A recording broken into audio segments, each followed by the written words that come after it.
அனைவருக்கும் வணக்கம்.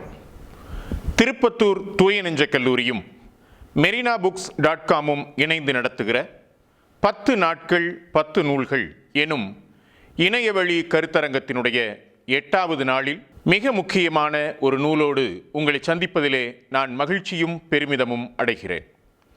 நண்பர்களே, இன்றைக்கு நாம் பார்க்க இருக்கக்கூடிய நூல் தமிழகத்தில் தேவதாசிகள் எனும் ஒரு ஆய்வு நூல். இந்த நூலினுடைய ஆசிரியர் முனைவர் கே. சதாசிவன் அவர்கள், தமிழிலே மொழிபெயர்த்தவர் கமலாலயன் அவர்கள். இந்த நூல் முதற் பதிப்பாக 2013ஆம் ஆண்டு தமிழிலே வெளியிடப்பட்டிருக்கிறது. அகனி வெளியீடு, நூல் பக்கங்கள் 400. முனைவர் கே. சதாசிவன் அவர்கள் திருநெல்வேலி மனோன்மணியம் சுந்தரனார் பல்கலைக்கழகத்தினுடைய வரலாற்றுத்துறை தலைவராக பணியாற்றி பணி நிறைவு செய்தவர்கள். நடனம், இசை, சிற்பம் மற்றும் தேவதாசிகளின் சமூக பொருளாதார வாழ்க்கை ஆகிய பொருண்மைகளை குறித்து 145க்கும் மேற்பட்ட கட்டுரைகளை எழுதியவர் பேராசிரியர் சதாசிவன் அவர்கள். கேம்பிரிட்ஜ் பல்கலைக்கழகத்தாரால் 20ஆம் நூற்றாண்டில் படைப்பு திறன் படைத்த அறிவுஜீவிகள் 2000 பேரில் ஒருவர் என பேராசிரியர் சதாசிவன் தெரிவு செய்யப்பட்டவர். அத்தகைய சிறப்புமிக்க பேராசிரியர் கே. சதாசிவன் அவர்கள் எழுதிய தமிழகத்தில் தேவதாசிகள் எனும் நூலைத்தான் நாம் இப்போது பார்க்க இருக்கிறோம். தேவதாசிகள் யார்? தேவன் புரிகிறது. தாசி என்பதற்கு அடிமை, அடியார் என்று பொருள். தேவ அடியார், இறைவனின் ஊழியர் என்பதாக அந்த சொல்லுக்கு பொருள். தேவ அடியார் என்பது பிறகு வசை சொல்லாகவும் தமிழ் சமூகத்தில் மாறிய வரலாற்றை நாம் அறிவோம். இறைவனுக்கு நேர்ந்துவிடப்பட்ட, இறைவனை மகிழ்விக்க கோவிலோடு பிணைக்கப்பட்டவர்கள் தேவதாசிகள். உலகம் முழுவதும் தேவதாசி முறைமையை போன்ற ஒன்று இருப்பதை வரலாறு எடுத்து காட்டுகிறது.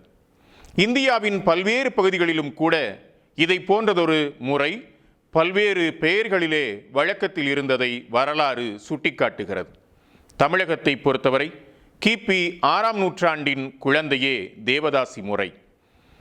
கலை மற்றும் கலாச்சார துறைகளில் தேவதாசிகளினுடைய பங்களிப்பை குறித்து சில ஆய்வு நூல்கள் வந்திருக்கின்றன.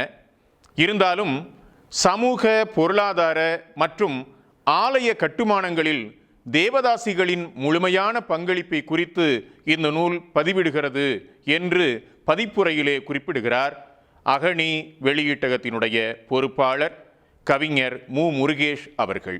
1993ஆம் ஆண்டு ஆங்கிலத்திலே வெளிவந்த இந்த நூல் 2013ஆம் ஆண்டில்தான் தமிழிலே வெளிவருகிறது.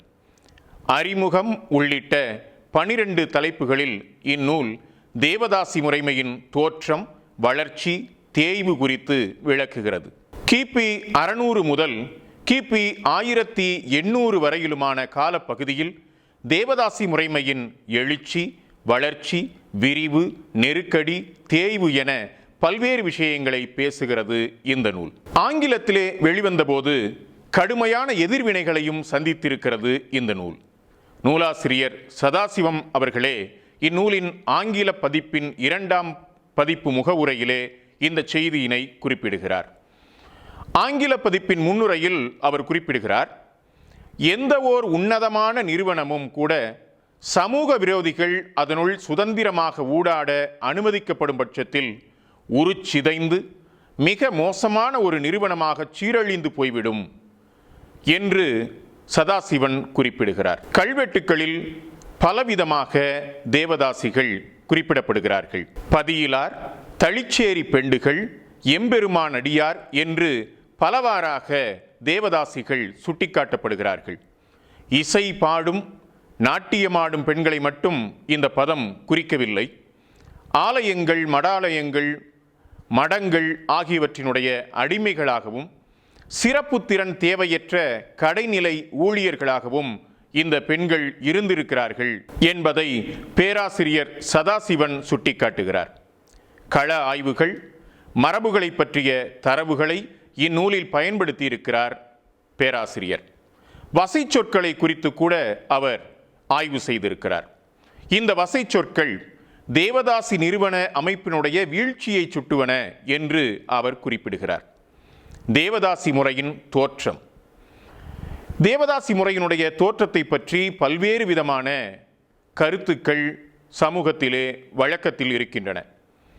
அந்த சமூகத்தில் இருந்து வந்து அந்த சமூகத்தினுடைய மாற்றங்களுக்காக அல்லும் பகலும் பாடுபட்ட மூவலூர் ராமாமிர்தம் அம்மாள் இவர்களுக்கு சொர்க்கம் சார்ந்த தொன்மையை அளிக்கிறார் என்று சதாசிவன் குறிப்பிடுகிறார்.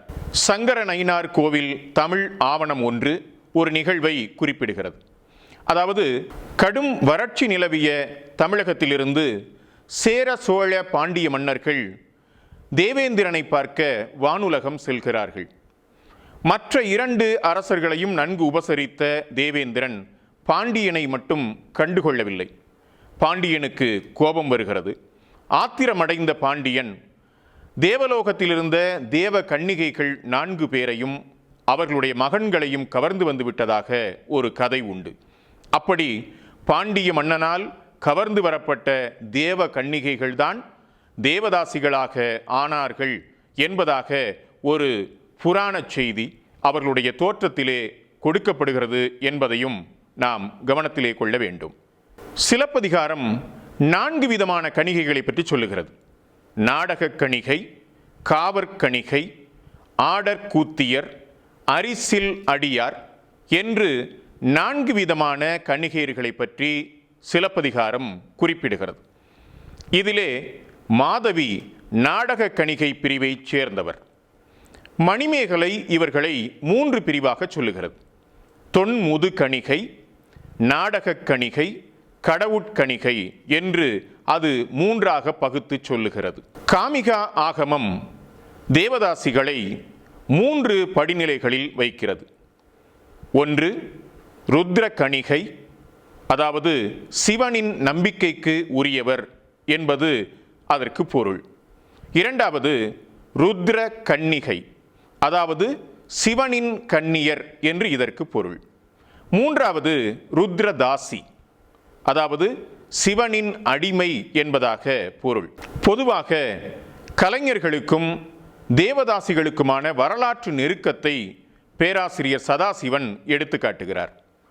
தத்துவார்த்த ரீதியாக தேவதாசிகள் திருமணம் செய்து கொள்வதற்கு அனுமதிக்கப்பட்டவர்கள் இல்லை. அதனால் பதியிலார் என்றும் அழைக்கப்படுகிறார்கள் என்பதை எடுத்து காட்டுகிறார். தேவதாசி முறையின் பரிணாம வளர்ச்சியில் கூத்தியர் அல்லது விரலியர் மரபுக்கும் கூட ஒரு பங்கு இருக்கிறது என்கிறார் அவர். தேவதாசிகள் விரலியர்களிடமிருந்து வேறுபட்டவர் என்ற ஏவி ஜெயச்சந்திரனின் கூற்றையும் பேராசிரியர் சதாசிவன் எடுத்துக்காட்ட தவறவில்லை. சங்க காலத்திலே கொண்டி மகளிர் என்ற பெண்டிர் குறிப்பிடப்பட்டதை நாம் அறிவோம். அதாவது போரிலே சிறைப்பிடிக்கப்பட்ட அடிமை பெண்கள் கொண்டி மகளிர் என்று அழைக்கப்பட்டார்கள். இந்த கொண்டி மகளிர் ஆலய சேவையிலே பணியமர்த்தப்பட்டதை பற்றி பட்டினப்பாலை குறிப்பிடுகிறது. தேவதாசியர்களின் முன்னோர்களை தேடுவதற்கான முயற்சியில் இவைகளெல்லாம் கவனத்தில் கொள்ளப்பட வேண்டும் என்பதாக பேராசிரியர் சதாசிவன் அவர்கள் எடுத்து காட்டுகிறார்கள். தேவதாசி முறையின் மீது ஆகமங்கள், பக்தி இலக்கியத்தின் தாக்கம் என்பதாக இந்த நூலினுடைய முதன்மை கட்டுரை அமைகிறது. அதாவது கிபி 600 கிபி 900 வரைக்குமான காலகட்டத்தில் எவ்வாறு தேவதாசி முறை ஆகமங்களாலும் கோவில்களாலும் நிலைநிறுத்தப்பட்டது என்பதை அவர் எடுத்து காட்டுகிறார். கிபி 7ஆம் நூற்றாண்டில் நாட்டிலே ஒரு அரசியல் மற்றும் கலாச்சார பேரெழுச்சி மேலெழுந்து வந்தது என்கிறார் பேராசிரியர் சதாசிவன். கிபி 7ஆம் நூற்றாண்டில் நிகழ்ந்த அந்த பேரெழுச்சி என்பது என்ன? களப்பிரர் அதிகாரத்திலிருந்து தூக்கி எறியப்பட்டது, அரசாட்சியில் சக்கரவர்த்தி முறை உருப்பெற்றது என்கிற 2 அம்சங்களையும் அவர் எடுத்துக்காட்டுகிறார். களப்பிரர்களுடைய ஆதிக்கம் முடிவுக்கு வந்துவிட்டது. அதைப்போல அரசு உருவாக்கத்தில் இருந்து பேரரசு உருவாக்கம் என்பது இந்த காலப்பகுதியில் நிகழ்ந்துவிட்டது. இந்த 2ம் ஒரு மாபெரும் எழுச்சியாக தமிழ் சமூகத்திற்குள்ளே ஊடாடியது என்பதை அவர் எடுத்துக்காட்டுகிறார். ஆகம மரபுகளும் பக்தி இயக்கமும் புராணிக கதைகளுடன் கைகோர்த்து கொண்டு பரவத் தொடங்கிய காலமாக இந்த கிபி 7ஆம் நூற்றாண்டை நாம் பார்க்கலாம். தனது பாவங்களுக்கு தீர்வு கண்டு இறையருளை பெற இறை தொண்டு, கோயில் தொண்டு வழியாக கற்பிக்கப்பட்ட காலமாகவும் இந்த காலத்தை நாம் குறிப்பிடலாம். நாயன்மார்களும் ஆழ்வார்களும் மேற்கொண்டிருந்த பக்தி இயக்கம் வழிபாட்டில் நடனமாடுதல், பாடல் இசைத்தல் ஆகியவற்றுக்கு முக்கியத்துவத்தை தந்தது என்பதை நாம் அறிவோம். நாயன்மார்களும் ஏழிசையாய் இசைப்பயனாய் இறைவனை கண்டார்கள். தமிழ் கேட்பதற்காக இறைவனே காத்திருந்தான் என்ற புராணங்களை கட்டிய காலமாக அந்த காலம் இருக்கிறது என்பதை நாம் கவனத்திலே கொள்ள வேண்டும். தேவதாசி முறையை நிறுவனமயப்படுத்தியதிலே ஆகமங்களுக்கு மிக பிரதானமான பங்கு இருக்கிறது என்று சுட்டிக்காட்டுகிறார் பேராசிரியர் சதாசிவன். கடவுளை மகிழ்ச்சி அடைய வைப்பது. பேரரசர்கள் தாங்கள் அரண்மனைகளிலே அனுபவித்த அத்தனை வசதிகளையும் அத்தனை கேளிக்கைகளையும் தாங்கள் வணங்குகிற இறைவனுக்கு தர விரும்பினார்கள். எனவே அப்படியான ஒரு கேளிக்கை அம்சங்களை, அப்படியான மகிழ்ச்சிக்குரிய அம்சங்களை அவர்கள் கோவிலிலே குடிகொண்டிருக்கக்கூடிய இறைவனுக்கு தர விரும்பினார்கள். எனவே தாங்கள் அனுபவித்த அந்த மகிழ்ச்சியும் இன்பமும் கடவுளர்களுக்கு மடை மாற்றப்பட்ட காலமாக இந்த காலத்தை நாம் சொல்லலாம். நம் மரபில் கோ என்பது அரசனை குறித்தது. கோ அரசனுடைய, இல்லம் கோவில். எனவே கோவில் என்பது முதலிலே அரசனுடைய அரண்மனையை குறித்தது. பிறகு அரசனுக்கு இணையாக அல்லது அரசனை விட மேலானவனாக கருதப்பட்ட இறைவனுடைய உறைவிடத்தை குறித்தது இந்த கோயில் அல்லது கோவில் என்கிற சொல். அப்பர் உள்ளிட்ட சமய சான்றோர்கள் ஆலய வழிபாடுகளில் நடனமங்கையர்கள் இடம்பெற்றிருந்த தன்மையை எடுத்து காட்டுகிறார்கள். அவர்களுடைய பாடல்களிலே இவையெல்லாம் பதிவு பெற்றிருக்கின்றன என்பதை நாம் அறிவோம். அப்பர் காலத்திலே தொடங்கிய தேவதாசி முறை சம்பந்தர், ஆழ்வார்களினுடைய காலத்திலே உறுதியானது. மாணிக்கவாசகர், சுந்தரர் ஆகியோருடைய காலத்திலே முழுமையடைந்தது என்று சொல்ல வேண்டும். நண்பர்களே, ஆலயங்களை கட்டி எழுப்புதல் என்பது 7 தெய்வ புண்ணிய காரியங்களுள் ஒன்றாக கொள்ளப்பட்டது. சப்த சந்தானங்கள் என்று அதை குறிப்பிடுகிறார்கள். இந்த சப்த சந்தானங்கள், ஒரு மனிதன் புண்ணியம் பெற வேண்டுமானால் 7 விதமான காரியங்களை செய்யலாம். அப்படி செய்தால் அவனுக்கு புண்ணியம் கிடைக்கும் என்ற அந்த நம்பிக்கையில் கோவில்களை கட்டுவதன் வாயிலாகவும் மிக முக்கியமாக புண்ணியத்தை சேர்க்க முடியும் என்பதாக கற்பிக்கப்பட்டது. மகாகவி பாரதி கூட இப்படி சொல்லுவார்: அன்னசத்திரம் 1000 வைத்தல், ஆலயம் 10,000 நாட்டல், இன்னருங்கனி சோலைகள் செய்தல், இனிய தண்ணீர் சுனைகள் இயற்றல், அன்னையாவினும் புண்ணியம் கோடி ஆங்கோர் ஏழைக்கு எழுத்தறிவித்தல் என்று மகாகவி பாரதி குறிப்பிடுகிறாரே. இதிலே ஆலயம் 10,000 நாட்டல், அப்படி என்றால் ஆலயம் நாட்டுவது புண்ணிய காரியமாக கருதப்பட்டிருக்கிறது. அதைவிட முக்கியமானது ஒரு ஏழைக்கு எழுத்தறிவித்தல் என்பதாக பாரதி சொல்லுகிறார். நாம் கவனிக்க வேண்டியது, ஆலயங்களை கட்டுவது என்பது புண்ணிய காரியமாக பார்க்கப்பட்ட காலம் என்பதுதான். கோயில் இல்லாத கிராமம் இருக்குமானால் அது பாழடைந்து போன பேய் உறையும் இடமாக கருதி நிராகரிக்கிறார் அப்பரடிகள். நம் மரபிலும் கோயில் இல்லாத ஊரில் குடியிருக்க வேண்டாம் என்று சொல்லுவதை நாம் அறிவோம். கோபுர தரிசனம் கோடி புண்ணியம் என்று சொல்லப்படுவது உண்டு. பல்லவர், பாண்டியர் கால ஆலயங்கள் தேவதாசி முறையை ஊக்கமளித்து வந்தன. மகேந்திரவர்மனினுடைய மத மாற்றத்திற்கு பிறகு பல்லவர்கள் சைவ சமயத்தை ஆதரித்தார்கள். பெரிய புராணத்தின்படி சுந்தரரின் மனைவியாகிய பரவை நாச்சியார் ஒரு ருத்ர கணிகை என்ற செய்தியை நாம் அறிவோம். கோயிலுக்கு பெண்கள் பணி செய்யும் வழக்கம் இந்த காலகட்டத்திலேயே வந்துவிட்டது என்று பேராசிரியர் சதாசிவன் எடுத்து காட்டுகிறார். தேவதாசி முறைக்கு அரச ஆதரவு வழங்கப்பட்டதற்கு பல காரணங்கள் இருக்கலாம் என பேராசிரியர் சதாசிவன் சுட்டிக்காட்டுகிறார். என்னென்ன காரணங்கள்? 1. ஆளுகிற மற்றும் புரோகித வர்க்கங்களின் அதிகாரங்கள், சிறப்புரிமைகள் மற்றும் பணிகளை சட்டபூர்வமானதாக ஆக்குவது. 2. அரசியற் பிரச்சனைகளிலிருந்து மக்களின் கவனத்தை திசை திருப்புவதற்கும் அவர்களை என்றும் நிரந்தரமாக தமது கட்டுப்பாட்டின் கீழேயே வைத்திருப்பதற்கும் மூட நம்பிக்கைகளின் பிடிக்கு கீழே அவர்களை ஆழ்த்தி வைப்பதற்கும். 3. மதம் சார்ந்த மற்றும் கலாச்சார சேவைகளை புரிவதற்கென அவருக்கு ஒரு கருவியாகவும் தேவதாசிகளிடமிருந்து தனிப்பட்ட சலுகைகள் மற்றும் பொழுதுபோக்குகளுக்காகவும் என்று பேராசிரியர் சதாசிவன் இந்த காரணங்களை எடுத்து காட்டுகிறார். இந்த காரணங்கள் அழுத்தமான காரணங்களாக இல்லை என்பதையும் நாம் இங்கே விமர்சனபூர்வமாக எண்ணி பார்க்க வேண்டியிருக்கிறது.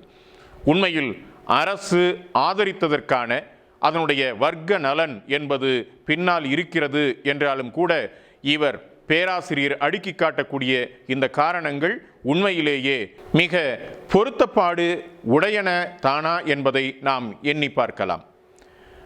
தேவதாசிகளுக்கு இறைவனோடு மனச்சடங்குகளை செய்து வைக்கக்கூடிய உரிமை ஆச்சாரியர்களுக்கு வழங்கப்படுகிறது. காமிகா ஆகமம் என்கிற ஆகமம் இந்த உரிமையை குறித்து பேசுகிறது. ஆச்சாரியாரை இந்த தேவதாசிகள் அவர்களுடைய கணவராக ஏற்றுக்கொள்ளவும் அவர்களுடைய விருப்பங்களை நிறைவேற்ற வேண்டும் என்றும் ஆகமங்கள் சுட்டிக்காட்டுகின்றன. ஒரு பிராமணர் அல்லது ஸ்தானிகர், அதாவது ஆலயத்தினுடைய மேலாளர், ஒரு பிராமணர் அல்லது ஸ்தானிகர் ஆகியோர் மூலம் குழந்தைகளை பெற்றுக்கொள்ளவும் தேவதாசிகள் அனுமதிக்கப்பட்டிருக்கின்றனர். ஆலய மதில்களுக்கு உள்ளே இவ்வாறு திருமணமற்ற இணை வாழ்க்கை பாவச் செயலாக கருதப்படவில்லை என்பதையும் பேராசிரியர் சதாசிவன் எடுத்து காட்டுகிறார். மத ரீதியான சேவைகளை வழங்குவதில் புரோகித வர்க்கம் பெற்று அனுபவிக்கிற ஓர் உரிமையாகவே இது எடுத்துக்கொள்ளப்பட்டது என்கிறார் பேராசிரியர். பறவை நாச்சியாரோடு சுந்தரருக்கு நிகழ்ந்த திருமணம் புரோகித வர்க்கத்தினருடைய ஆதரவுடன் முறைப்படுத்தப்பட்டு கௌரவமும் சட்டப்பூர்வ அங்கீகாரமும் பெற்றது. அதற்கு ஒரு தெய்வீக பண்பும் கற்பிக்கப்பட்டது என்பதைத்தான் இது சுட்டுகிறது என்று நாம் கொள்ள வேண்டும். ஏனென்றால் ஒரு கணிகையர் குலத்தை சார்ந்த பறவை நாச்சியார் பிராமண குலத்தை சார்ந்த சுந்தரரோடு மன உறவு கொள்ள முடிகிறது என்பதை ஒரு நெகிழ்ச்சியான சட்டகமாக நாம் பார்க்க வேண்டியிருக்கிறது. இந்த தேவதாசி முறைக்கு வெகு மக்களுடைய ஆதரவு என்பது எப்படி இருந்தது, எப்படி வெகு மக்கள் இந்த முறைமையை ஆதரித்தார்கள், இதற்கும் பேராசிரியர் சதாசிவன் அவர்கள் தன்னுடைய நூலிலே விளக்கங்களை தருகிறார். அதாவது சமண பௌத்த மதங்களின் கீழே கடுமையான கட்டுப்பாட்டிற்கு உள்ளாக்கப்பட்டிருந்த வாழ்க்கையினை வாழ்ந்து கொண்டிருந்த சாதாரண மனிதனுக்கு பக்தி இயக்கம் ஒரு மந்திரத்தன்மை வாய்ந்த சுதந்திரத்தை வழங்கியது. இறுக்கங்களற்ற ஒரு மிகவும் நெகிழ்வான வாழ்க்கை தன்மையைத்தான் சைவ வைணவ சமயத்தை சார்ந்த பக்தி இயக்கம் எளிய மனிதனுக்கு கொடையாக வழங்கியது. கோயிலுக்கு வந்து அங்கு உறையும் இறைவனை வணங்க அப்பர் அறைகூவல் விடுத்ததை மக்கள் உற்சாகமாக ஏற்றுக்கொண்டார்கள். எனவே அந்த அழைப்பினை ஏற்று அவர்கள் கோவிலுக்கு வருவது, அங்கே ஆடல்கள் பாடல்கள் என்று எல்லாவற்றிலும் இணைந்திருப்பது என்பதான ஒரு நெருக்கமான பிணைப்பு எளிய மக்களுக்கு கிடைத்தது என்பதையும் பேராசிரியர் சதாசிவன் சுட்டிக்காட்டுகிறார். அனாதைகளாகவும் கைவிடப்பட்டவர்களாகவும் விதவைகளாகவும் இருந்த பெண்களுக்கு புகலிடம் அளிக்கும் இடமாக ஆலயம் ஆயிற்று. சமூகத்தில் ஒரு நல்ல கணிசமான மக்கள் பகுதிக்கு அது வேலை வாய்ப்பையும் வழங்கியது. எனவே ஒரு பொருளாதார மண்டலமாக, பொருளாதார மையமாக கோவில் விளங்கியது என்கிற போது எளிய மக்கள் மிக எளிதாக அதனோடு பிணைப்பு கொண்டார்கள் என்று நாம் கூற வேண்டும். கோயில் திருவிழா போன்றவற்றில் பக்தி அம்சத்தை தாண்டி கொண்டாட்டம் என்கிற அம்சம் இருக்கிறது, பொருளாதாரம் என்ற அம்சம் இருக்கிறது. எனவே இப்படியான அம்சங்கள் எளிய மக்களை கோவிலிடம் மிக நெருக்கமாக கொண்டு வந்து சேர்க்கின்றன. எனவே தேவதாசி முறையையும் அவர்கள் ஒரு வகையில் ஏற்றுக்கொண்டிருக்கிறார்கள் என்பதாக நாம் பார்க்கலாம். தன் கணவரால் கைவிடப்பட்ட புனிதவதியார் பிற்காலத்தில் காரைக்கால் அம்மையார் என அழைக்கப்பட்டவர் திருவாலங்காட்டில் உள்ள கோவிலுக்கு சேவை செய்ய வந்தார். எனவே கணவனால் கைவிடப்பட்டவர்கள் அடைக்கலம் புகக்கூடிய ஒரு இடமாகவும் சேவை செய்ய, கோவிலுக்கு சேவை செய்ய வருகிற ஒரு இடமாகவும் கோவில் இருந்தது என்பதை நாம் இங்கே நினைவுபடுத்தி பார்க்கலாம். அதைப்போல அப்பரடிகளினுடைய சகோதரி திலகவதியார் அவர்கள் வீரட்டானேசுவரர் கோவிலிலே பணி செய்ய வந்தார். அவருக்கு நிச்சயிக்கப்பட்டிருந்த கணவர் கலிப்பகையார் அவரை கைவிட்டு விட்டார். எனவே அவர் கோவிலுக்கு சேவை செய்ய வந்தார் என்பதையும் நாம் கவனிக்க வேண்டும். ஆண்டாள் நாச்சியார் திருவரங்க பெருமானோடு இணைய விரும்பியவர். இவையெல்லாம் கோவிலோடு பெண்கள் வந்து இணைவதற்கான காரணங்களாக அமைகின்றன என்று நாம் பார்க்கலாம். தேவதாசிகளினுடைய வாழ்க்கையை குறித்து பேசுகிற இடத்தில் ஒரு 6 குறிப்புகளை தருகிறார் பேராசிரியர் சதாசிவம் அவர்கள். 1, சடங்கு பூர்வமான திருமணம். 2, அடையாளப்படுத்தும் புனித நிகழ்வு. 3, நிகழ்த்து கலைகளில் ஈடுபடுத்தும் முன் முயற்சி எடுத்தல். 4, அரங்கேற்றம். 5, கடமைகள். 6, இறுதிச் சடங்கார கௌரவங்கள் என்பதாக இந்த 6னையும் சுட்டிக்காட்டுகிறார் பேராசிரியர். இந்த தேவதாசி முறைக்குள்ளே புதிதாக நுழைய வருகிறவர்கள் குறித்த ஒரு குறிப்பை அவர் குறிப்பிடுகிறார். அதாவது ருத்ர கணிகை என்பவர் 7 வயதிற்குள் தேவதாசியாக ஆக்கப்படுவார். ருத்ர கன்னிகை என்ற வகைமையில் அடங்குபவர்கள் 8 வயதிற்குள் தேவதாசியாக ஆக்கப்பட வேண்டும். ருத்ரதாசி என்கிற பிரிவினர் 9 வயதுக்குள்ளே அவர்கள் தேவதாசிகளாக ஆக்கப்பட்டு விடுவார்கள். எனவே இந்த 7, 8, 9 என்று இந்த வயது நிறைவடையும் முன்பே அவர்களுக்கு கோவிலிலே இறைவனோடு திருமணம் செய்து வைக்கப்பட்டுவிடும் என்பதை அவர் சுட்டிக்காட்டுகிறார். ஆண்டாள் நாச்சியார் திருவரங்க பெருமானுக்கு கன்னிகாதானம் செய்து வைக்கப்படுகிறாள். ஆண்டாள் நாச்சியாரினுடைய வளர்ப்பு தந்தை பெரியாழ்வார், இரத்த உறவினர், பிற உறவுகள் தொடர்ந்து வர அவர்கள் திருவரங்கத்திற்கு சென்று ஒரு முகூர்த்த நாளிலே சடங்குகள் செய்யப்பட்டு காப்பு நான் பூட்டப்படுகிறது. அதாவது ஆண்டாள் நாச்சியாருக்கு பொட்டு கட்டப்படுகிறது, காப்பு நான் பூட்டப்படுகிறது. பிறகு திருவரங்கனுடைய திருவடிகளிலே ஆண்டாள் நாச்சியார் விடப்படுகிறாள் என்கிற இந்த குறிப்புகளை நாம் மிக கவனமாக அணுக வேண்டும்.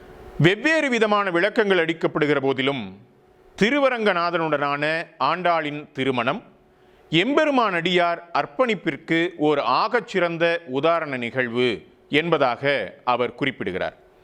வைரமுத்து ஆண்டாள் சர்ச்சை தமிழகத்திலே பற்றி எரிந்த நிகழ்வினை நாம் அறிவோம். ஆஹா, ஒரு தாசிக்கு பிறந்தவன் என் தாயார் ஆண்டாளை இழிவுபடுத்தி விட்டானே என்று பொங்கியவர்களை நாம் அறிவோம். ஆண்டாள் தேவதாசியா இல்லையா என்பது இருக்கட்டும், தேவதாசிகளை பிற்காலத்தில் பாலியல் தொழிலாளியாக ஆக்கி வைத்ததில் ஆகமங்கள், கோயில்கள், மடங்கள், புராணங்கள், சாஸ்திரங்கள் இவற்றுக்கு பங்கில்லையா என்ற எதிர்கேள்வியை நாம் எழுப்ப வேண்டியிருக்கிறது. நண்பர்களே, அரசகுல பெண்கள் இறைவனுக்கு திருமணம் செய்து வைக்கப்பட்டிருக்கிறார்கள். குலசேகர ஆழ்வாரின் மகள் நீலாதேவி அரங்கநாதருக்கு மனம் செய்து வைக்கப்பட்டிருக்கிறாள். அழகிய மணவாள பெருமாளுக்கு பெண்ணையும் கொடுத்து வரதட்சணையும் கொடுத்திருக்கிறார் குலசேகர ஆழ்வார். தமிழ் திருமண மரபில் வரதட்சணை எனும் பெரும் பிரச்சனை அங்கிருந்துதான் தொடங்கி இருக்கிறது. உறையூர் நந்த சோழனினுடைய மகள் உறையூர் நாச்சியார் சோழவள்ளி திருவரங்கனுக்கு திருமணம் செய்து கொடுக்கப்பட்டிருக்கிறாள். மணமகனுக்கு வரதட்சணை கொடுத்திருக்கிறார் அரசர். 360 கலம் தங்க அரிசி, பருப்பு, காய்கறிகள், தங்க தட்டுக்கள், பாத்திரங்கள், கூடவே 100 பெண் ஊழியர்கள், இவை யாவும் வரதட்சணையாக அரங்கனுக்கு வழங்கப்பட்டிருக்கிறது என்பதை நாம் பார்க்கலாம். தேவதாசிகளுக்கு அடையாளமிடக்கூடிய மரபு ஒன்று இருந்ததை பேராசிரியர் சதாசிவன் சுட்டிக்காட்டுகிறார். அதாவது இவர்கள் இறைவனுக்கு அடியவர்கள், இறைவனுக்கு தாசிகள் என்பதற்கு முத்திரை குத்தக்கூடிய வழக்கம் இருந்திருக்கிறது.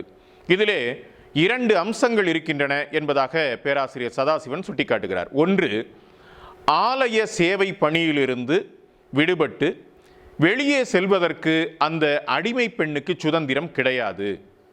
இரண்டாவது, சிவாலயத்திற்கா அல்லது வைணவ கோயிலுக்கா, எந்த ஆலயத்திற்கு அடிமை என அவளை அடையாளப்படுத்த இந்த அடையாளமிடும் சடங்கு நடந்திருக்கிறது என்பதாக அவர் சுட்டிக்காட்டுகிறார். இந்த அடையாளமிடக்கூடிய சடங்கு என்பது என்ன? வெள்ளியிலேயோ தங்கத்திலேயோ அல்லது செம்பிலேயோ திரிசூலம், ரிஷபம் போன்ற உருவத்தை செய்து அதை நெருப்பிலே காட்டி அடியாரினுடைய வலது தோளிலோ அல்லது இடது தோளிலோ அடையாளமிட்டு விடுவார்கள். சைவ அடியார் என்றால் திரிசூலமும் ரிஷபமும் அடையாளமாக இடப்படும். ஒரு தோளிலே திரிசூலமும் ஒரு தோளிலே ரிஷபமும் சூடு வைத்து அடையாளம் ஏற்படுத்தப்படும். அதேபோல வைணவ அடியாராக இருந்தால் ஒரு தோளிலே சங்கு முத்திரையும் இன்னொரு தோளிலே சக்கர முத்திரையும் இடப்படும். இப்படி ஒரு முறைமை இருந்தது என்பதை பேராசிரியர் எடுத்துக்காட்டுகிறார். ஹச்சே கிருஷ்ணபிள்ளை நாம் அனைவரும் அறிந்த இரட்சண்ய யாத்திரிகம் என்கிற கிறித்தவ காப்பியத்தை எழுதிய கிறித்தவ கம்பன் என்று கொண்டாடப்படுகிற ஹச்சே கிருஷ்ணபிள்ளை கூட அவருடைய மதம் மாறியதை குறித்த ஒரு சாசனத்தில் இதை குறிப்பிடுகிறார். தான் சிறுவனாக இருந்தபோது வைணவ குலத்திலே இருந்ததாகவும் தன்னுடைய முன்னோர்கள் வைணவ குலத்திலே இருந்ததாகவும் தனக்கு இதை போல ஒரு சங்கு முத்திரை இடப்பட்டது என்பதையும் அவர் காட்டுகிறார். ஹச்சே கிருஷ்ணபிள்ளையினுடைய தந்தையார் தங்கத்திலே அந்த சங்கு முத்திரையை செய்து வசதியற்ற ஏழை சிறுவர்களுக்கும் முத்திரையிடும் வழக்கத்திற்கு உதவி இருக்கிறார் என்ற குறிப்பையும் அவர் நமக்கு தருகிறார். இறைவனுடனான தேவதாசியர்களின் திருமண ஒப்பந்தம் கடுமையாக பின்பற்றப்படவில்லை என்பதை இந்த நூல் எடுத்துக்காட்டுகிறது. அது ஒரு நெகிழ்வுத்தன்மை உடையதாக இருந்தது என்பதாக அது குறிப்பிடுகிறது. அதாவது தேவர் அடியார்கள் தேவனுக்கு மட்டும் அடியாராக இருக்கவில்லை, மாறாக ஆகமங்களும் ஏனைய சாஸ்திரங்களும் அதிலே ஒரு நெகிழ்வுத்தன்மையை வைக்கின்றன என்பதை சதாசிவன் சுட்டிக்காட்டுகிறார். என்ன விதமான நெகிழ்வுத்தன்மை என்றால், இந்த தேவனுக்கு பொட்டுக்கட்டி விடப்பட்ட தேவர் அடியார்கள், தேவதாசிகள், கோயில் பிராமணர், நிர்வாகிகள் இவர்களுக்கு உடைமைகளாக இருந்தார்கள், அவர்களோடு அவர்கள் உறவு கொண்டிருந்தார்கள் என்பதை நாம் முன்னரே பார்த்தோம். இது மட்டுமல்ல, இந்த பிராமணர் நிர்வாகிகள் மட்டுமல்லாமல் அரசர்களோடும் அவர்கள் உறவு கொண்ட தன்மையை நாம் இந்த நூலிலே பார்க்க முடிகிறது. முதலாம் ராஜராஜனும் முதலாம் ராஜேந்திரனும் காம கிழத்தியர்களாக ஏராளமான தேவதாசியர்களை தங்கள் அந்தப்புறங்களிலே வைத்திருந்தார்கள், தங்களுடைய அரசிகளாக அவர்கள் இணைத்து கொண்டிருந்தார்கள் என்கிற செய்தியை நாம் பார்க்கலாம். அதை போலவே ஏராளமான அரசர்கள், மன்னர்கள் தேவதாசிகளை தங்களுடைய காம கிழத்தியர்களாக, மனைவியர்களாக ஆக்கி கொண்டிருந்திருக்கிறார்கள் என்கிற செய்தியையும் இந்த நூல் எடுத்துக்காட்டுகிறது. இந்த தேவதாசியர்கள் குழந்தை பெற்றுக்கொள்ள உரிமை பெற்றவர்களாக இருக்கிறார்கள். ஆனால் அந்த குழந்தையினுடைய தந்தை பெயரை அவர்கள் பயன்படுத்துவதில்லை என்கிற குறிப்பையும் பேராசிரியர் சதாசிவன் எடுத்துக்காட்டுகிறார். ஒரு தேவதாசி எப்படி அடையாளப்படுத்தப்படுவார் என்றால், அந்த தேவதாசியினுடைய தாயார், அந்த தேவதாசியினுடைய பாட்டியார் பெயர் வழியாகவே அவர்கள் அடையாளப்படுத்தப்படுவார்களே அன்றி தந்தையாருடைய அடையாளத்தை அவர்கள் சுமப்பதில்லை என்பதையும் அவர் எடுத்துக்காட்டுகிறார். இந்த தேவதாசிகளை உடைமையாக கொண்டிருந்தவர்கள் இறந்த பொழுது தேவதாசிகள் அவர்களோடு சேர்ந்து உடன்கட்டை ஏறிய நிகழ்வையும் நூல் சுட்டிக்காட்டுகிறது. தாசிகளை விலைக்கு வாங்கி கோயிலுக்கு அர்ப்பணிக்கும் வழக்கம் இருந்திருக்கிறது என்பதையும் இந்த நூல் சுட்டிக்காட்டுகிறது. தன்னுடைய விருப்பத்தின் பேரிலும் அர்ப்பணித்துக் கொள்ளும் வழக்கம் இருந்திருக்கிறது. விலைக்கு வாங்கியும் கோவிலுக்கு அர்ப்பணித்திருக்கிறார்கள். அதை போல அடிமைகளாக ஈர்க்கப்பட்டும் அவர்கள் கோவிலுக்கு கொண்டு வரப்பட்டிருக்கிறார்கள் என்கிற செய்தியை இந்த நூல் சுட்டிக்காட்டுகிறது.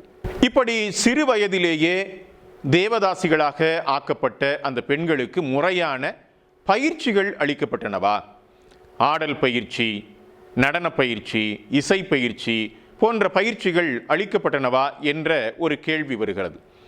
இந்த தேவதாசிகளுக்கு நடனத்தை பயிற்றுவிக்கக்கூடிய பொறுப்பு நட்டுவனார் என்று சொல்லப்படுகிற இந்த சமூகத்தை சார்ந்த ஆண்களுக்கு இருந்திருக்கிறது என்பதை நாம் பார்க்கிறோம். நட்டுவனார் என்ன விதமான பயிற்சியை அளித்தார், எப்படி பயிற்சி அளித்தார், அதை பற்றிய குறிப்பும் இந்த நூலிலே இருக்கிறது. அதாவது அறையிலே நெல்லிலிருந்து எடுக்கப்பட்ட உமியினை பரப்பி அதன் மீது தேவதாசி சிறுமிகளை ஆட வைத்து பழக்கி இருக்கிறார்கள் என்பதாகவும் ஒரு குறிப்பு இந்த நூலிலே தரப்படுகிறது. அதை போல ஆட்டத்தை கற்றுக்கொண்ட இந்த பெண்களினுடைய அரங்கேற்றம் எங்கு நிகழ்ந்திருக்கிறது என்பதை குறித்தும் குறிப்புகளை தருகிறது இந்த நூல்.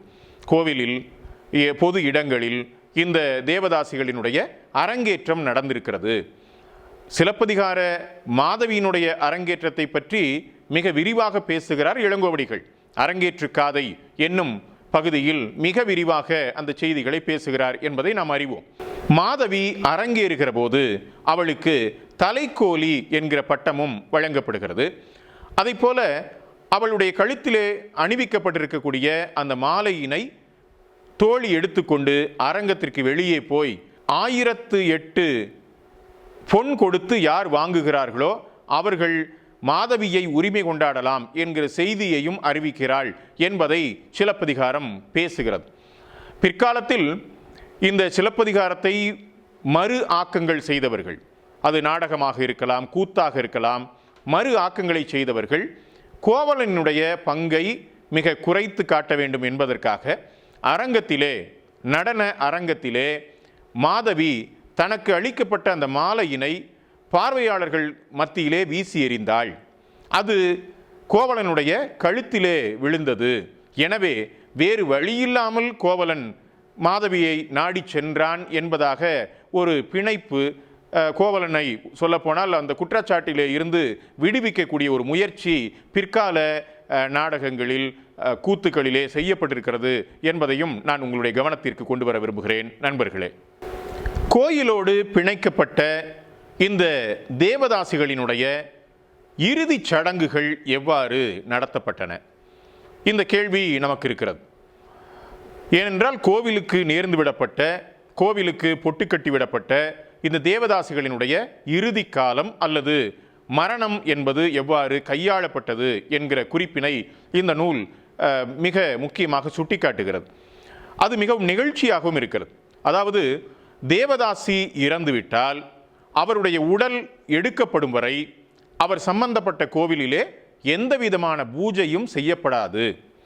இறைவனுக்கு நடை சாத்தப்பட்டுவிடும். அந்த தேவதாசியினுடைய உடல் எரியூட்டப்பட்ட பிறகுதான் கோவில் திறக்கப்பட்டு இறைவனுக்கு பூஜைகள் நடக்கும் என்கிற குறிப்பையும் இந்த நூல் தருகிறது. தேவதாசி எரிக்கப்படுவதற்கான விறகுகளையும் கோவில் நிர்வாகமே வழங்க வேண்டும் என்கிற நியதி இருந்தமையை பேராசிரியர் சுட்டிக்காட்டுகிறார். அதை போல தேவதாசிக்கு கொள்ளி வைப்பதற்கான ஈம நெருப்பு, அந்த ஈம நெருப்பு கோவிலினுடைய மடைப்பள்ளியிலே இருந்துதான் எடுத்து செல்லப்படும். கோவில் நிர்வாகத்தினர் அந்த ஈம நெருப்பை எடுத்து வழங்க வேண்டும் என்பதாக இந்த தேவதாசிகள் உரிமை பெற்றிருந்த செய்தியையும் இந்த நூல் எடுத்து காட்டுகிறது. இந்த தேவதாசிகளினுடைய இறுதிச் சடங்கில் ஒட்டுமொத்த கிராமத்து சமுதாயமுமே கலந்து கொண்டிருக்கிறது என்கிற குறிப்பையும் பேராசிரியர் சதாசிவன் எடுத்து காட்டுகிறார். அதாவது இன்றைக்கு கோயில் யானைகள் இறந்தால் அந்த குறிப்பிட்ட ஊரே திரண்டு மரியாதை செய்கிறதே, அதை போல தேவதாசிகள் இறந்தால் அவளுடைய இறுதி மரியாதையில் ஊரே கலந்து கொள்ள வேண்டும் என்பதாக ஒரு நியதி இருந்ததையும் அவர் எடுத்து காட்டுகிறார். அதாவது 5 அறிவுடைய விலங்காகிய யானைக்கு தரப்படக்கூடிய அதே மரியாதை ஒரு வகையில் 6 அறிவுடைய உயிருள்ள இரத்தமும் சதையுமான மனுஷியாகிய தேவதாசிகளுக்கும் வழங்கப்பட்டிருக்கிறது என்பதை நாம் இங்கே சிந்தித்து பார்க்க வேண்டும். தேவதாசிகள் சுமங்கலியாகவே எரியூட்டப்படுவார்கள் என்கிற குறிப்பையும் இந்த நூலிலே தருகிறார் பேராசிரியர் சதாசிவன் அவர்கள். தேவதாசி எரியூட்டப்பட்ட பிறகுதான் கோவில் நடை திறக்கப்படும். கோவில் தூய்மைப்படுத்தப்பட்டு இறைவன் நீராட்டப்பட்டு பிறகுதான் பூஜைகள் நடக்கும். அவ்வாறான பூஜையின் போது கசப்பு சுவை உடைய காய்கறிகளை கொண்டு சமைத்து இறைவனுக்கு படையலாக படைப்பார்கள் என்கிற ஒரு நுட்பமான குறிப்பையும் பேராசிரியர் சதாசிவன் இந்த நூலிலே நமக்கு தருகிறார். நண்பர்களே, கிபி 900 1150 வரை தேவதாசி முறை அதிகரித்த தன்மையையும் பேராசிரியர் இந்த நூலிலே சுட்டிக்காட்டுகிறார். தேவதாசி முறை நாடு முழுவதும் விரிவடைந்ததற்கு சோழ பேரரசினுடைய ஆட்சி சாதகமாக அமைந்தது என்கிற செய்தியை அவர் தருகிறார். அதாவது சோழர்களினுடைய ஆளுகைக்கு உட்பட்ட பல்வேறு பகுதிகளிலே இருந்து கொள்ளையிடப்பட்ட செல்வங்கள் சோழ நாட்டுக்குள்ளே கொண்டு வரப்படுகின்றன. அவை ஆலயங்களுக்கு திருப்பி விடப்பட்டன. எனவே பிரம்மாண்டமான கட்டுமானங்கள், பெரிய பெரிய கோவில்கள் கட்டப்படுகின்றன, பிரம்மாண்டமான கட்டுமானங்கள் உருவாக்கப்படுகின்றன என்பதையும் நாம் பார்க்கிறோம். இந்த பிரம்மாண்டமான கோவில்களினுடைய உருவாக்கத்தோடு இணைந்து புதிய புதிய விழாக்களும் உருவாக்கப்படுகின்றன, புதிய புதிய சடங்குகளும் உருவாக்கப்படுகின்றன என்பதாக நாம் பார்க்கலாம். சோழ பேரரசினுடைய செல்வ பெருக்கத்திற்கும் சடங்கு பரிகாரங்களுக்கும் இரத்த சம்பந்தமான உறவு இருக்கிறது. பொதுவாகவே இந்த உறவு என்பது இருக்கிறது என்பதை நாம் அறிவோம். அதாவது செல்வ செழிப்பிற்கும் சடங்கு பரிகாரங்களுக்கும் ஒரு இரத்த சம்பந்தமான உறவு இருக்கிறது. எளிய மக்களினுடைய சடங்குகள், நேர்த்தி கடன்கள் மிகவும் எளிமையானவை. அவர்கள் கோழிகளை பலியிடுவார்கள், ஆடுகளை பலியிடுவார்கள், மொட்டை அடிப்பது என்பது போன்ற சில எளிமையான அம்சங்களோடு அவர்களுடைய அந்த நேர்த்தி கடன்கள், சடங்குகள் நிறைவுற்றுவிடும். ஆனால் செல்வந்தர்களுடைய சடங்குகள், பரிகாரங்கள் பெரிதும் செலவு பிடிப்பவை. கோவில் யானைகளை குஷிப்படுத்துவது, மகாமக குளியல் ஆகிய யாவற்றையும் அரசு செலவிலேயே செய்ய வைக்கும் இந்த தன்மை என்பதை நாம் பார்க்கலாம்.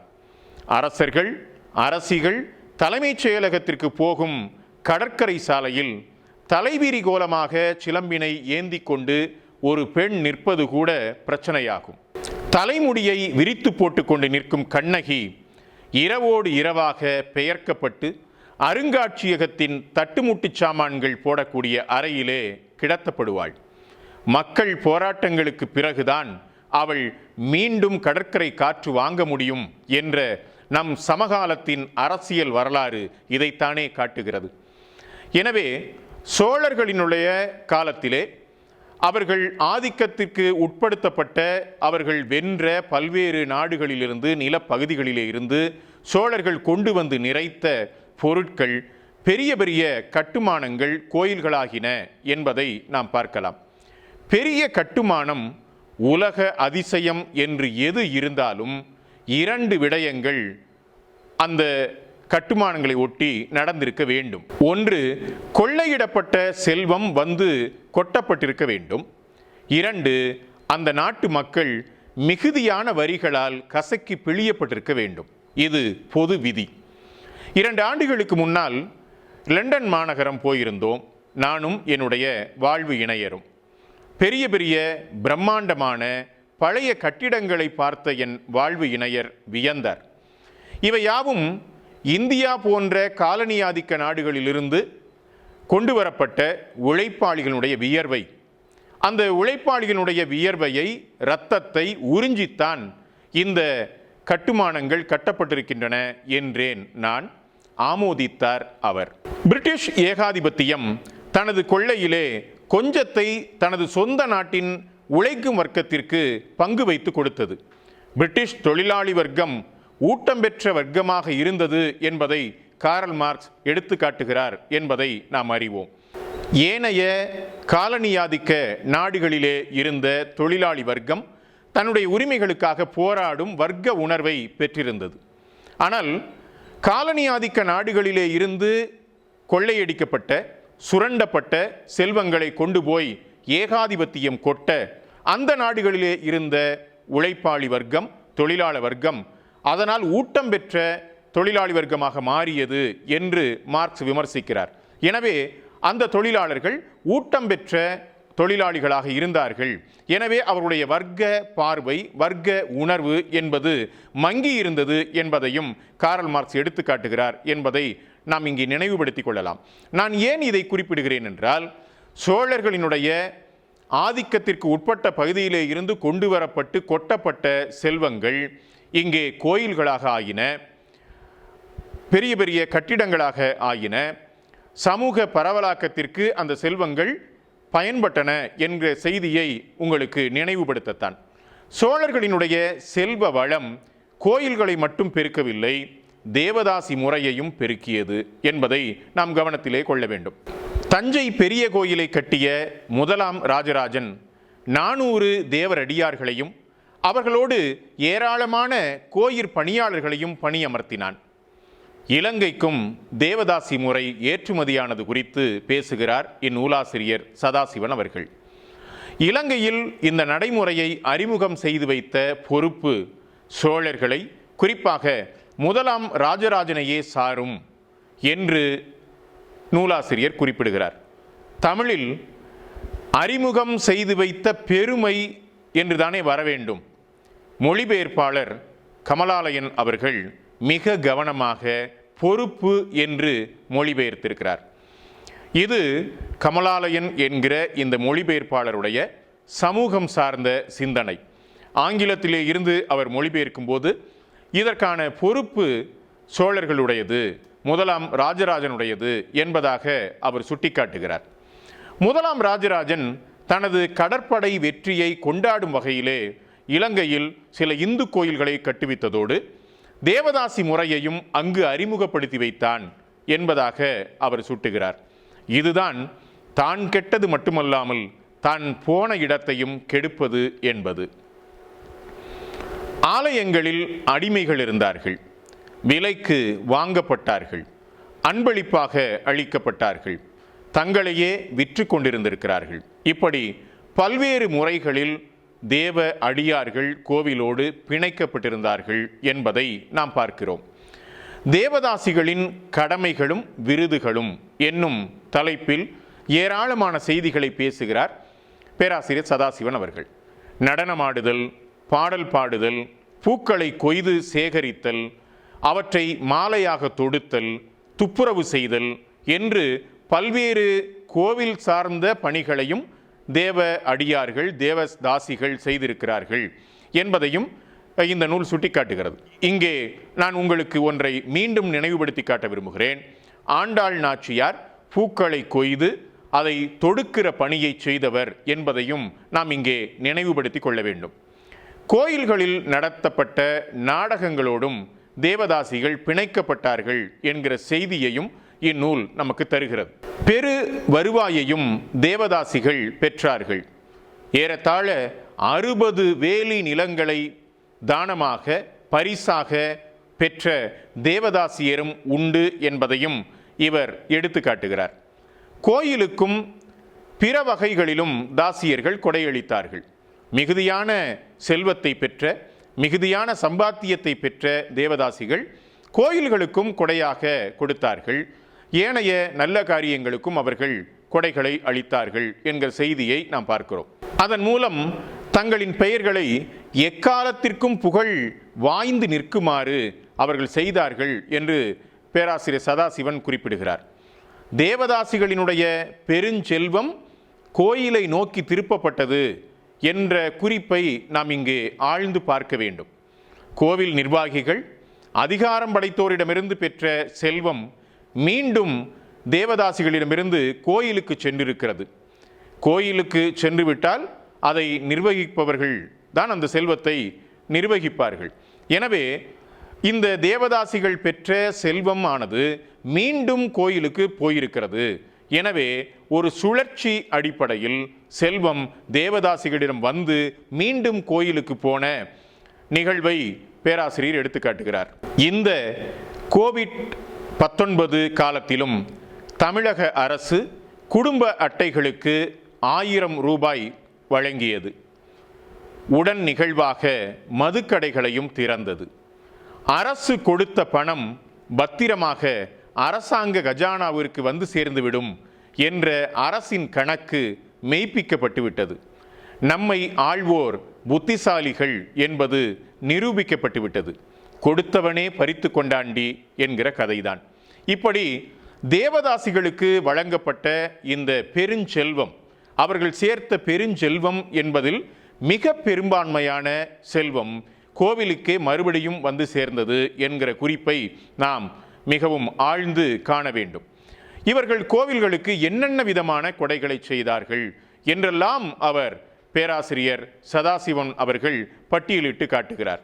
நண்பர்களே, உள்ளார்ந்த முரண்பாடு என்ற தலைப்பிலே கிபி 1150 கிபி 1310 வரையிலான காலகட்டத்தை எடுத்து காட்டுகிறார் பேராசிரியர். கோயிற் கலாச்சாரத்தின் ஒரு பகுதியாக இருந்த தேவதாசி முறை சோழ நாட்டின் அரசு இயந்திரத்தின் அதிகாரப்பூர்வ பணியின் ஒரு பகுதியாகவே ஆகிவிட்டது என்று பேராசிரியர் சதாசிவன் சுட்டிக்காட்டுகிறார். தேவதாசிகளினுடைய வருமானம் அரசாங்கத்தினுடைய கண்ணை உறுத்த வரி விதிக்கப்பட்டிருக்கிறது என்கிற செய்தியையும் இந்த நூல் நமக்கு தருகிறது. தேவதாசி முறை என்பது ஒரு தொழிலாக முன் எப்போதும் இல்லாத வகையிலே ஆகியிருந்தது என்பதாக பேராசிரியர் இந்த குறிப்பினை தருகிறார். பரம்பரை வாரிசு உரிமை என்பது தேவதாசிகளுக்கு அளிக்கப்பட்டிருந்தது. இது ஒரு முறையான சாதியை வடிவமைக்க தேவதாசிகளை ஆளாக்கியது என்றும் சதாசிவன் குறிப்பிடுகிறார். தேவதாசி முறையின் வீழ்ச்சி என்ற தலைப்பிலே கிபி 1310 கிபி 1378 வரையிலான காலகட்டத்தை எடுத்துக்காட்டுகிறார் பேராசிரியர் சதாசிவன் அவர்கள். இந்த காலகட்டம் இஸ்லாமியர்களுடைய படையெடுப்பு நிகழ்ந்த காலம். இஸ்லாமியர்களுடைய படையெடுப்பை ஒட்டி நிகழ்ந்த உடன் நிகழ்வுகளையும் பேராசிரியர் சுட்டிக்காட்டுகிறார். அதாவது அவர்கள் கோயில்களை குறிவைத்தார்கள், கோவில்களினுடைய செல்வங்களின் மீது அவர்கள் குறிவைத்தார்கள். எனவே கோயில்களோடு தொடர்பு கொண்டிருந்த தேவதாசிகள் முறை சற்று ஆட்டங்கண்ட காலம் என்று இந்த காலத்தை பேராசிரியர் குறிப்பிடுகிறார். இந்த காலத்தில் தேவதாசிகள் மதிப்பு இழந்த தொழிலாளர்களாக ஆக்கப்பட்டார்கள் என்கிற செய்தியையும் அவர் தருகிறார். கோயில்களிலே தேவதாசிகள் வேலை நிறுத்தத்திலும் ஈடுபட்டார்கள் என்கிற மிகவும் சுவையான தகவலையும் பேராசிரியர் நமக்கு தருகிறார். தேவதாசி முறையின் மீள் வருகை என்று கிபி 1352 1565 வரையிலான காலகட்டத்தை அவர் குறிப்பிடுகிறார். அதை போல சீர்குலைவும் வீழ்ச்சியும் என்கிற தலைப்பிலே கிபி 1565 1800 வரையிலான காலகட்டத்தை குறிப்பிடுகிறார் பேராசிரியர். மேன்மை மிக்கவையாயும் மிக உயரிய நோக்கங்களுடனும் தொடங்கப்பட்ட இந்த தேவதாசி முறை நாளடைவிலே மற்ற சமூக நிறுவனங்களைப் போலவே ஆட்சேபகரமான ஒன்றாக உருத்திரிந்து சிதைந்து போய்விட்டது என்று பேராசிரியர் சதாசிவன் குறிப்பிடுகிறார். உன்னதமான நோக்கம் என்பதை பெண்ணிய வாசிப்பு கடுமையாக ஆட்சேபிக்கும், நாமும் ஆட்சேபிக்கிறோம். அது உன்னதமான நோக்கமா இல்லையா என்பது அவரவர்களுடைய பார்வையை பொறுத்தது. எனவே இது உன்னதமான நோக்கமாக இருக்க முடியாது என்கிற கோணத்திலிருந்து நாம் இதை அணுக வேண்டியிருக்கிறது. நண்பர்களே, ஒரு கலை பாலியல் வேட்கைகளின் குவி மையமாக மாறத் தொடங்குகிற தருணத்திலிருந்தே எப்போதும் அது தார்மீக அற விழுமியங்களை பற்றிய அக்கறைகளை குறைத்து கொள்ளத் தொடங்குவதன் அடையாளம், சமூக அரசியல் மற்றும் மத ரீதியான ஊழலின் அடையாளம், கலை தொழில்நுட்ப திறன்களை வீணடித்தலும் நியாயமான பாதுகாப்பை மறைத்தலும் ஆகியவை. எல்லாவற்றுக்கும் மேலாக அரசியல் ரீதியாக தவிர்க்கவே முடியாத வீழ்ச்சியின் அடையாளம் அது என்று ஜிஎஸ்கே தெமிஸ்டோக்கின்ஸ் என்பவர் குறிப்பிடுகிறார் என்கிற மேற்கோளினையும் பேராசிரியர் இந்த நூலிலே நமக்கு எடுத்து காட்டுகிறார். தேவதாசிகள் முழுக்க முழுக்க பாலியல் வெளிகளுக்குள்ளே இணைக்கப்படுகிற போது அவர்களை குறித்த மோசமான சித்திரம் வரையப்படுகிறது. சமூக இழிவு அவர்கள் மீது சுமத்தப்படுகிறது. சோஷியல் ஸ்டிக்மா என்று சொல்லுகிறோமே, அப்படிப்பட்ட சமூக இழிவு அவர்கள் மீது சுமத்தப்படுகிறது. மூவலூர் ராமாமிர்தம் அம்மாள் எழுதிய நாவலினுடைய தலைப்பு இப்படி அமைகிறது: தாசிகளின் மோசவலை அல்லது மதிபெற்ற மைனர் என்று அந்த தலைப்பு அமைவதை நாம் பார்க்கலாம். எனவே தாசிகளின் மோசவலை என்பதாக அந்த காலகட்டத்தில் இந்த தேவதாசிகள் பணம் பறிப்பவர்களாக, காமக்கிழத்தியர்களாக மட்டுமே பார்க்கப்பட்ட காலத்தை நாம் உள்வாங்கிக் கொள்ளலாம். பல்வேறு தல புராணங்கள் இந்த தேவதாசிகளை இழிவுபடுத்தின. பாலியல் தொழில் சில நோய்களையும் கொண்டு வந்து சேர்த்தது. அருணகிரிநாதரும் கவி காளமேகமும் இதனுடைய அடையாளங்கள் என்று நாம் குறிப்பிடலாம். தமிழ்நாட்டின் நுண்கலைகளும் தேவதாசிகளும் என்கிற தலைப்பிலே இசை, நடனம், கருவி இசை, இசைக்குழு என்கிற பல்வேறு நிலைகளில் தேவதாசியர்களுடைய கலை செயல்பாடுகளை பேராசிரியர் சதாசிவம் எடுத்து காட்டுகிறார். தேவதாசியரின் கலை பொக்கிஷமாகிய சதிர்தான் திருடப்பட்டு புது மெருகிடப்பட்டு பின்னர் பரதநாட்டியமாக மேல்தட்டு வகுப்பாரால் கொண்டாடப்பட்டிருக்கிறது.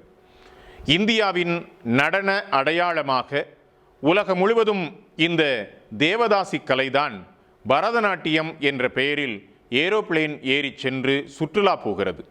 இதை நாம் கருத்திலே கொள்ள வேண்டும். 1800 வரைதான் பேராசிரியர் கே. சதாசிவன் இந்த நூலிலே ஆவணப்படுத்தி இருக்கிறார். 1930 ஆண்டு தந்தை பெரியாரால் உந்தப்பட்டு சென்னை ராஜதானியின் சட்ட மேலவையிலே டாக்டர் முத்துலட்சுமி ரெட்டி தேவதாசி முறையை தடை செய் என்று முழங்கிய வரை விரிவாக ஆராயப்பட வேண்டும்.